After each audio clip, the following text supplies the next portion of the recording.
সাসার মাইয়া হেনার দিন শেষ, 11 বছরের টিকটকার শোভার বাংলাদেশ। কেন, কি হয়েছে? সে 11 বছরে তার বয়ফ্রেন্ডের লগে পলাইছে, কারণ তার নাকি মন ভালো নাই। তার মার কি হয়েছে? ক্যান্সার। আর পুরো বাংলাদেশ নাকি টেনশনে। কেন? সে নাকি নিখোঁজ, তারে নাকি কেউ খুঁজে পাচ্ছে না। এই জন্য তার বাবা যাই পোস্ট করছে, এই নিয়ে সারা বাংলাদেশ তোলপাড়। ভাই, তোর সবেমাত্র বয়স 11।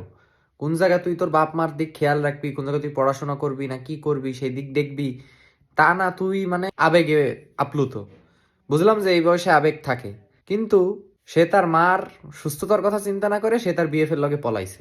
মানে ন্যূনতম সেন্স বোধ থাকলে এই কাজ মানুষ করে না, ন্যূনতম সেন্স বোধ।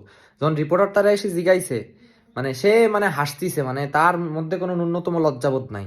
সে হাসতিছে আর বলতিছে আমি ভালো আছি।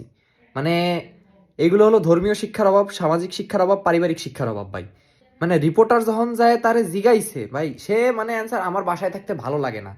এই জন্য ভাই, এই জন্য কি তুই মানে বাপ মার মার ক্যান্সার হয়েছে এই জন্য কি তুই হানিমুনে যাবি তোর বয়ফ্রেন্ডের সাথে পলাই? মানে কি বলবো ভাই।